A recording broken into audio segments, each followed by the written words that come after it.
चंद्रूप पलटून मार करायचे, नाव वाकायचे नाजुकायचे नरूप पलटून मार करायचे, सन्मानाने जगायचे आणि सन्मानानेच मरायचे, सन्मानाने जगायचे आणि सन्मानानेच मरायचे. अशी शिकवण देणाऱ्या राजमाता जिजाऊ यांची आज जयंती. 12 जानेवारी 1598 रोजी बुलढाणा जिल्ह्यातील सिंदखेड राज्यात जिजाबाईंचा जन्म झाला. त्यांच्या वडिलांचे नाव लखुजीराव जाधव व आईचे नाव माळसाबाई असे होते.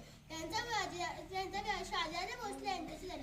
जाधव व भोसले या दोन्ही घराण्याची परंपरा जिजाबाईंच्या टेळीत होती. रयतेवर होणारा अन्याय अत्याचार पण जिजाबाईंना नेहमी वाईट वाटते की स्वराज्य म्हणजे आपलाच राज्य. जिजाऊंनी इंग्रज स्वराज्याचे तेजस्वी स्वप्न पाहिले होते. जिजाऊंच्या प्रेरणामुळे शिवरायांनी अनेक लढाई जिंकल्या व महाराष्ट्राच्या मातीत भगवे निशाण उभारले. जिजाऊने दिलेले संस्कार व शिक्षणामुळे शिवराय स्वतःचा विचार न करता इतरांच्या कल्याणासाठी जातो. धर्मरक्षणासाठी लढले. अंगणातली तुळस गोठ्यातली गाय, अंगणातली तुळस गोठ्यातली गाय आणि घरातली माय, याच्या लोकांनी वाकली नस टाकली तिची गाय केली जाणार नाही असे स्त्रियांच्या अन्यायासाठी ठणकावून सांगितले. त्यांनी स्त्रियांच्या अन्यायासाठी स्वतः हाती तलवार घेतली. जिजाऊंनी त्यांनी घडवले. जिजाऊंनी पाहिले तेजस्वी स्वप्न छत्रपती शिवाजी महाराजांनी पूर्ण केले.